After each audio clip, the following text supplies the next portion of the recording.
here's Brody Brazil. You know, the topic of this video is something that has been coming up pretty routinely in the last couple weeks and months, and it always seemed procedural, like you had an idea how things might shake out. Now that we're here a little bit at a resolution, it was pretty predictable that the A's, it turns out, will pay Alameda County $45 million to complete their purchase of half the Coliseum land. And before we get into the details and some of the new finer points that we're learning about this, some interesting things, let's actually start from the very beginning and how we got here in the first place.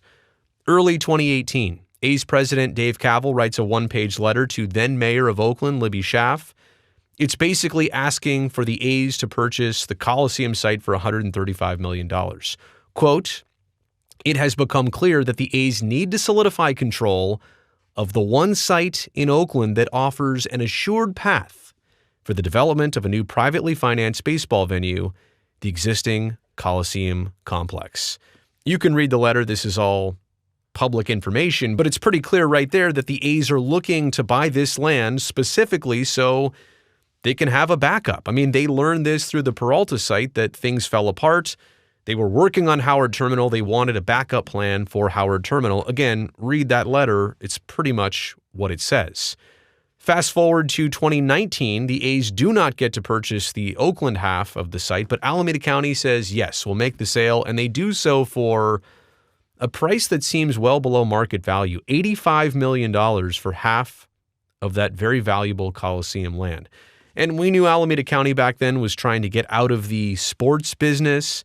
They probably also looked at the A's as a buyer in good faith. They thought they could be part of making a good deal for them to make sure that the A's stay in Oakland. That was probably their intention, but obviously it has made the situation a lot more complex over time. Because most recently, right after the owners' meetings when baseball approved relocation for the A's to Las Vegas, A's owner John Fisher talked about the Coliseum site purchase and why they did it, why he says they did it now versus back then. Here's what he says now. Quote, "The reason that we acquired half the Coliseum was because we believe strongly in the market of Oakland. It was not because we saw that necessarily as an alternative to Howard Terminal. I subscribe to the idea that if we were going to make this kind of investment in Oakland in the form of building a new stadium at Howard Terminal, it was a bet on the future success of Oakland." End quote. So it kind of crosses out what the 2018 letter said in trying to purchase the land, that this was never going to be a backup site for the A's. And now you get this weird mix of two parties with tension and conflict, and they're sharing this Coliseum site. Well, not yet, right? Because the $45 million payment, it has to be made, and it sounds like the A's say they'll do that. We'll get to that in a second. But there's also some other complications and stipulations too. It's 120 acres eventually, if played out as expected. Oakland will own half. The A's will officially own the other half, but the Joint Powers Authority is right in the middle. They're the ones in charge of management of this site, improvements to this site, and also figuring out who gets the opportunity to have a lease and utilize this site. So it's not just the A's in Oakland, there's a third party as well too. The San Jose Mercury News a couple weeks ago put out a piece questioning whether the A's would actually be on the hook for this $45 million.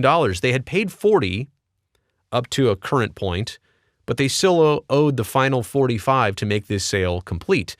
And what the Mercury News says was the arrangement, this purchase arrangement says, under the contract, the payments, quote, "shall become immediately due and payable to the county within 180 days of the Athletics' announcement of their relocation out of Oakland," end quote. That was the only real protection clause that Alameda County put in this deal.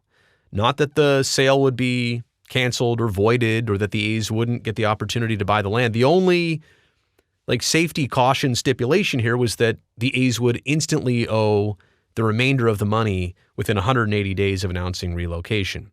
It says of the 7 payments called for in the deal, the team still owes 3, totaling $45 million. And that all makes sense and it all adds up. Okay, so most recently now from the San Francisco Chronicle, thank you, Mercury. Let's move on to the Chronicle. In a letter acquired by the Chronicle to Nate Miley, president of the Alameda County Board of Supervisors, the A's said they will follow the terms of the agreement from their purchase in 2019. Quote, "We will continue to satisfy our obligations under the agreement, including the obligations set forth in Section 3.6, which I assume is the part about the 180 days from announcing relocation." That was a big question. Like, was relocation officially announced back in April, when the A's said they were putting all their focus on Las Vegas? How about when public funding was secured in June? Was that an official announcement of relocation? But it seems like everybody agrees that baseball's vote by the owners to approve relocation, that is maybe the official part that triggers this 180-day span. That quote, by the way, was written by Delonra C. Ellis, Chief Legal Officer of Coliseum Way Partners, which represents John Fisher and the A's. And then one more bounce back to the San Jose Mercury News. I noticed this in their coverage of it.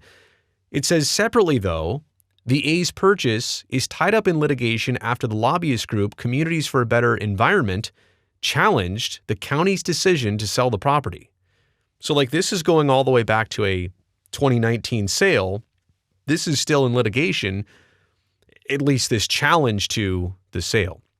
The Bay Area's chapter of the group alleged that the county did not sufficiently follow the Surplus Lands Act, a longstanding California law that requires public agencies to prioritize affordable housing for land.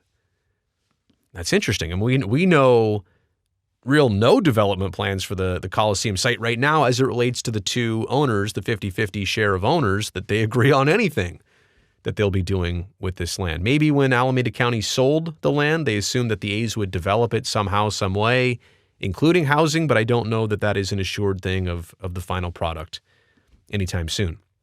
Meanwhile, the deal cannot close until bonds taken out by the city and county in the 1990s, to build Mount Davis for improvements at the ballpark and arena are fully returned, with the final payments expected in early 2026. So that's interesting, too. It really can't be officially complete until all of that dust settles, and we've still got some more years left until that happens. Okay, so the most important part of the video here, the takeaways. $45 million is due, they say, officially on May 14th, by May 14th. That is 180 days since November 16th. Was that when the owners approved relocation? So that's the date to keep an eye on. And when you talk about $45 million, should that be a deal breaker for the Oakland A's to just pay off this cost? Shouldn't be, but that's also the amount of money that the team has committed to their current payroll for this upcoming season. My point is, like, in their world and with the way they've been spending lately, that is a significant amount of money. So it's not something that you can just brush past, and I'm not saying that they do or don't have it. I'm just saying that shows you a relationship of how much that money is to them in current times. But their ability and their willingness to move forward on this and agree that they will pay, it confirms the A's intentions to leave. If you've ever thought twice about it or were wondering, I mean, they're going forward on this process, and they are admitting that they have the intentions to relocate. They've said as much. Baseball has approved it. They went out and got the public money approved in Nevada. But this, in some way, shape, or form, confirms it, at least to the county of Alameda. But really, though, there's no way that they would have turned this deal down and forfeited buying this land. Buying this land, half of it for that price, $85 million. It's almost like if you were going to any store and there was a buy one, get one free offer. And when you bought one and the second one was handed to you, you said, yeah, I'm good. I don't want it. I mean, and sometimes I guess that could happen, but generally speaking, buy one to get another one free. You're already getting one of something. You're getting quite the deal. You don't turn down the deal once you're already like halfway in the deal, especially when you benefit from it. And who knows why the A's will want to own half the Coliseum land, what they'll want to do with it next. What are the true intentions here? I don't know that that's been spelled out at all based on the current situation. I know Mr. Fisher was asked about that after the November owners meetings, and he said it's kind of just too early. We really don't know yet based on what's just transpired with the team.